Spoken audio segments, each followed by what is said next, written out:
Hi, and welcome to This Week in East Brunswick. This week we'll focus on summer events sponsored by the Township, including the 4th of July celebration at the fairgrounds. The summer concert series this week featured Mark Sullivan and the Oklahoma Wranglers. And Wonderful Wednesdays. Jillian Angeline interviews musician Mark Rust. Also this week, Diane de Oliveira discusses suicide prevention on Making a Difference. And Judith Ray introduces the current children's art exhibit at the library. First up, Wonderful Wednesdays at the Municipal Complex. Hi, this is Jillian Angeline reporting for the summer of 2003. I'm here at the courtyard behind the Senior Center for another 4 Wednesdays of magnificent music, magic, and more. Mark Rust is back to Dazzle East Brunswick with a second helping of his 3-part concert. Let's talk with him to get a rhythm of the spoons. Where did you first perform, and how did you get your big break? Oh, it was the same place. It was my family's living room. It was my first performance in front of my mom and dad and all my aunts and uncles and grandma, and that was my first big break. It's been uphill ever since. That's good. What are the 3 parts of your act? Well, the first part usually is a sing-along thing. We're going to do lots of different instruments and try to get people vocalizing, clearing their throat, making some noise. Then we hand out spoons and teach everybody how to play the spoons. Looks like you have a spoon right there. And then we're going to get up and do one of those old-time country dances. And what goals do you set before show begins? I think a goal I would set, my goal is really to...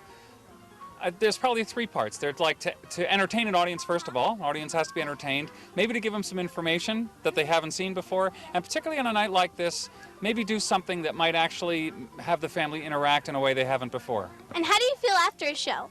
Pooped. Tired? Oh yeah, it's a workout. It's a real workout because you're trying to funnel the energy of 100 or 200 people all into one spot and have something happen. And when you do it, it looks effortless and it takes everything out of you. And how do you learn dances such as the patty cake polka, and who taught you the spoons? Oh, well, let's see, the patty cake polka, that's a dance I've learned from my parents. That's a dance that they're dance colors, and they learned. Spoons, who taught me how to play the spoons? You know, it wasn't any one person, it was maybe a lot of different people at different festivals and coffee houses where I went and watching people, and each one taught me a little something else. And then you taught yourself? Yeah, like all the instruments, I basically looked at some things, got a little bit of an instruction here or there, and then taught myself to play. That's good. Well, thanks for talking to Channel 3. My pleasure. Good luck. Well, put your face in the sun, roll up your jeans, and build a dam till the water's to your knees. And find a stone that's small and flat and wide, and try to skip it across the other side. Now open your eyes and sing all my life. All my life, I'm just trying to play.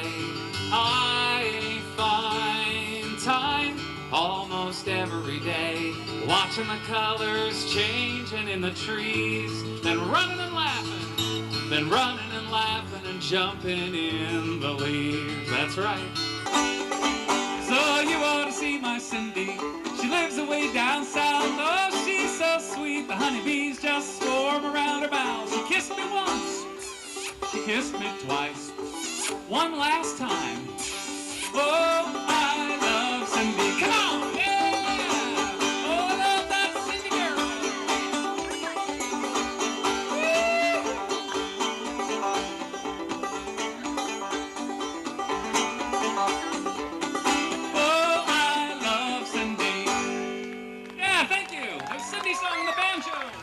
Oh, the ants go marching one by one, hurrah, hurrah.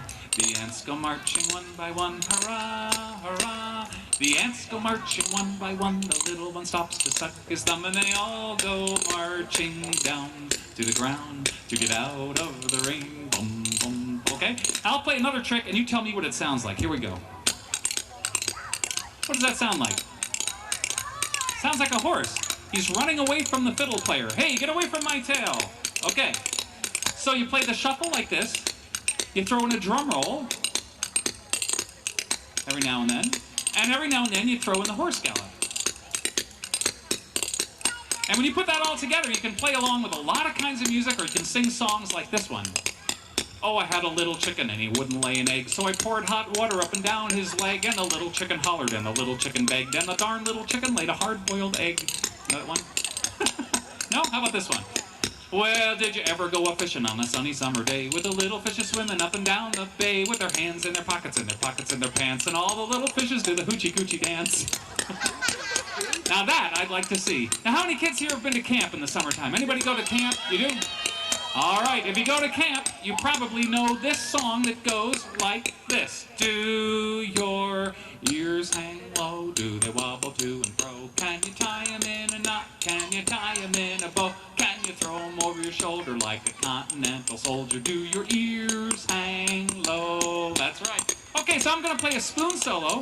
Then we'll hand out spoons to anybody that wants them, and you can learn to play. Okay, watch this. Here we go. 1, 2, 3, 4, go, Mark!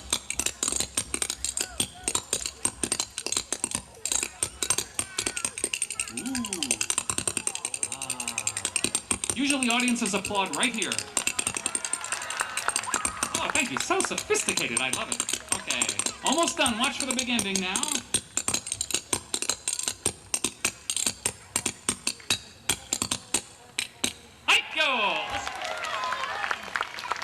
Me, hand, me, hand, me. I like the chant. Me, hand, me, hand, me. Sounds like that old Monty Python film. Okay.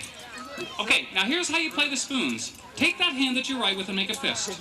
Okay, just make a simple fist. Don't squeeze too hard. Keep going. Me, hand, me, hand, me, hand, me. We're going to go me, hand, me, hand, me, hand, me. Let's try that. Me, hand, me. And now we're playing, what's that rhythm called? The shuffle. Everybody play.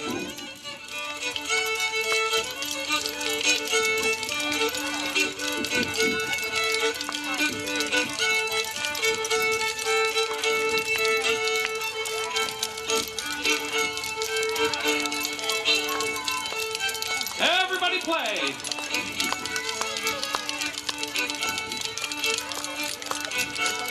And smile.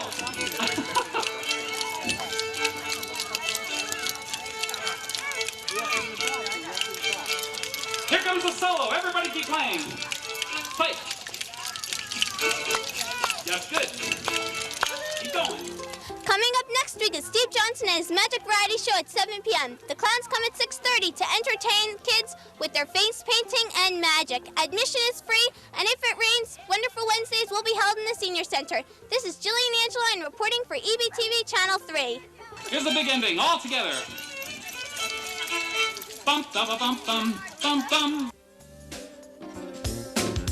The Township sponsored yet another successful 4th of July celebration Friday night, as several thousand spectators crowded onto the Middlesex County Fairgrounds to see a spectacular fireworks display set to a patriotic score.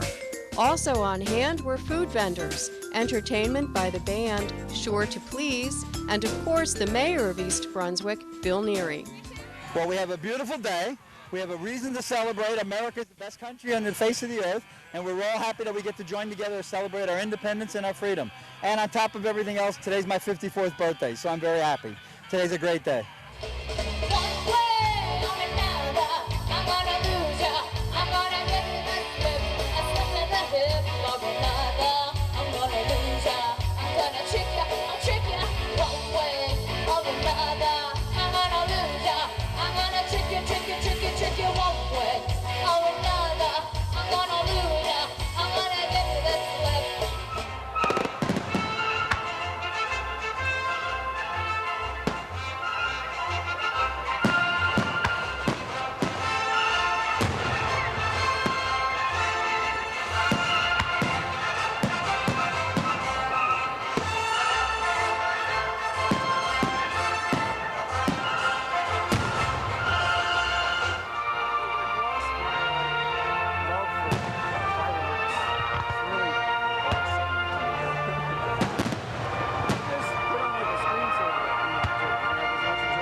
This past Monday evening kicked off the Recreation Department's Monday Night Concert Series, which is held in the East Brunswick Municipal Complex at 7 every Monday throughout July. The first concert showcased Mark Sullivan and the Oklahoma Wranglers playing country classics. Coming up will be Framework, an acoustic jazz quartet, on July 14th. Sidewalk Serenade, 1950s doo-wop, on July 21st. And finishing up the series will be the New Orleans Rhythm and Blues of the Voodoods on July 28th. Now here's some twangy guitar, country, and western from the Oklahoma Wranglers.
Maria's Children is an arts rehabilitation center for Russian orphans. There are now 750,000 orphans living in Russia. Sadly, 95% of them do have parents, but for a variety of reasons, their parents have left them in the care of a state institution. At age 4, the children are given one chance to pass a grossly inappropriate evaluation of their mental ability. Those who perform poorly are diagnosed as mentally handicapped, and their rights and opportunities are severely and permanently limited. These are the children Maria's Children now hopes to help. Here's a coordinator for the exhibit, founder of the Visual Arts League, Judith Ray. The show is very, very big. It's bigger than what we could put here at the library. It began about 3-4 months ago at the University of Medicine and Dentistry Robert Wood Johnson Medical School in Piscataway, when the medical students often get a chance to travel to different countries. And Ian Rossman, one of the medical students there, traveled to St. Petersburg, Russia, with Dr. Patch Adams, and he was able to tour St. Petersburg as a clown with Dr. Patch Adams, which was in the movie, I think in 1989, called Patch Adams. And he went to a number of orphanages where the Maria's Children, which is an international organization, works with orphans using art therapy to build self-esteem. And after this experience, he returned home, and they arranged to have the whole show visit University of Medicine and Dentistry. And it was up for about 3 months, hanging all over the student lounge and Woody's and everything. And they raised $3,000 for the orphanages. And after they did this, I'm the artist in residence at UMDNJ, so I got to witness what they were doing, and I thought, well, give it to me, you know, and we'll see how far we can make the show go. And we brought it over to the East Brunswick Municipal Building, which is a very small space, but people liked it, and it looked very good. And now it's at East Brunswick Library, and I suspect that it's going to go to the Zimmerli Museum next, but I'm not really sure. I read a description that the work is a cross between Grandma Moses and Chagall, and that seems pretty apt. Talk about some of the pictures that are hanging here today. There's, I guess, there's images of a lot of clowns and architecture in St. Petersburg. I think that what they did was bring the children there, and that everyone drew and painted and everything. There's a lot of peacocks and wooded scenes and lakes and mountains, and the detail is amazing. Is very, very beautiful. I read also that the kids who did this work were identified as having some mental challenges. Can you talk about that a little bit? Yes. Orphans in Russia are given a test, a very grueling test, once, and their intelligence is rated during this test, and they're branded for life. And what happens is that they're unable to rise beyond this brand that society puts on them. And the organization Maria's Children is trying to help these children through art therapy and everything. And they are doing it. They're going into the orphanages, they select certain children, and they bring them out of the orphanages, and they place them in foster homes. And that's kind of a new idea to Russia, because they're not into foster homes and things like that. You mentioned that this work, some of the work was for sale. Can you talk about that a little bit? Yes. What we're encouraging people to do is to call the Visual Arts League, or else ask at the reference desk at the library for the price listing. Okay, and where do the funds go? They go to support the children in the different orphanages, and some of these children have cerebral palsy and different things like that, and I'm not clear on the details beyond that. If people want more information, do you have a website that they can visit? Yes, www.valweb.org. That's the website for the Visual Arts League. Tell us, you're the founder. Tell us about that organization. The Visual Arts League thinks globally and works locally. We're reaching out all over the world and pulling in creative input from everywhere and then making something with it. And, so we're very proud of this show. We also have another show called Pipe Dreams, and we're assembling an 8-foot tall pipe with the images done by the Maria's Children. And we were sent a CD of high-resolution images, and we will assemble this 8-foot pipe. And so we're looking forward to doing that. For more information about Maria's Children, visit mariaschildren.org.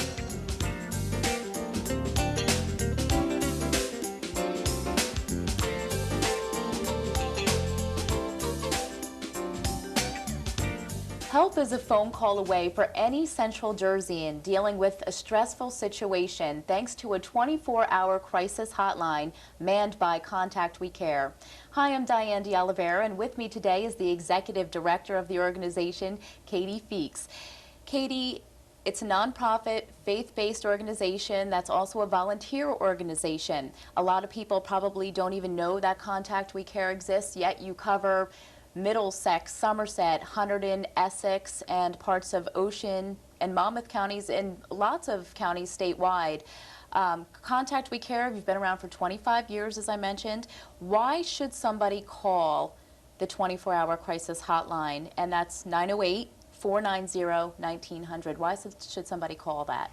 Well, the callers who call our hotline are calling for a number of reasons. Some of them have lost a loved one. It's something that's temporary to get them through that time of grief. Some of them are depressed. Some of them have something that has happened either that day, that week. They're going through some very stressful times. And it's somebody who can talk to them and help them identify some of their own personal resources to address these problems. Our volunteers are providing reassurance, we're providing support, and then if we can, to give them some other resources in the community, providing information and referrals so that they can have some ongoing assistance.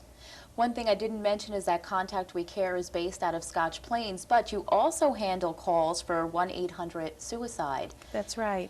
Contact 1-800-SUICIDE is a nationwide network of crisis centers, and we answer for a number of the area codes in New Jersey, which is why we do get calls from all over the state of New Jersey. Can you give us a brief example of how a trained volunteer would respond to a suicidal caller? Well, I think the most important thing to remember when we do get a caller who says, I'm feeling suicidal, is to first identify, is that caller in risk at that moment? Do they have a plan? I mean, suicide is something that's, there's an overwhelming pain at that moment. They're trying to end that. But is there a plan? Have they tried before? But what has happened at that moment that has made them call, that has pushed them sort of to the edge, if you want to call it that, and then to talk to them about that. And then what are some of their own personal resources? Sometimes just helping them identify that is really important. You know, do you have a good friend? Is there somebody in their family? Where else can you go to talk about that? And then encouraging them to get additional assistance and support. How many calls does Contact We Care handle a year, or 1-800-SUICIDE? The 1-800-SUICIDE is really a small part of our calls. Last year there were 800 calls that came from 1-800-SUICIDE, but yet we had close to 10,000 calls that came to the hotline. So as I said, it is a small piece, but it's a critical piece that serves the residents in New Jersey. Now, Contact We Care, in addition to the hotline, you also do a program for seniors, the disabled, and anybody who may need a call, has a special needs. Tell me a little bit about that program. Well, it's also in part recognizing that people, especially the elderly, getting very lonely. It's sort of feeling disconnected from the community, so that our program is to make that daily connect to, as their social circle is shrinking because of death of their friends. We're watching, they're getting a call every day from somebody different, and they register for a call, and our trained volunteers, once again, make those calls to them at a specific time of day. So we do have an emergency procedure in place if they don't answer that call. So it's a great, we love making the calls. They're a wonderful group of people really needing our services. That's probably a great thing too for people who may live out of state or can't be there to check on their relatives or their grandparents on a daily basis. At least Contact We Care, it's the Care Ring program where you give them a call daily, as you said, around the same time each day, and that way if there is a problem, help will be available. Yeah. And that is frequently the case, that the family members aren't nearby and can't make those daily calls. We sort of do that for them. How many volunteers does Contact We Care have? We have over 100 volunteers that have completed our training program. All of our volunteers must do 50 hours of training. It's a very interactive, challenging and fun program. It includes an internship. The classes are some lectures, some of it is activities that we have, but they do an internship on the line, and then we ask them to do 2 4-hour shifts a month at their convenience. So it's really, the volunteer part is very, very flexible. And are there any specific requirements to be a volunteer? Do you have to be a specific age? Volunteers for the hotline have to be 18, but volunteers who are going to make the caring calls have to be 16, and actually we have 4 high school students who have taken the training and make the calls to the elderly in the caring program. Now, for people who want more information about the caring program and just whether or not they want to be a volunteer or find out more about the organization, what can they do? They can call our offices. The number is 908-490-1480, and they can call about our next training program, which begins in September. We do 3 training classes a year. We're just finishing up the summer one, and our next program begins in September. So we invite anybody who's listening who'd like to volunteer with us. It would be great. Katie, thank you so much for being with me today. For Making a Difference, I'm Diane de Oliveira.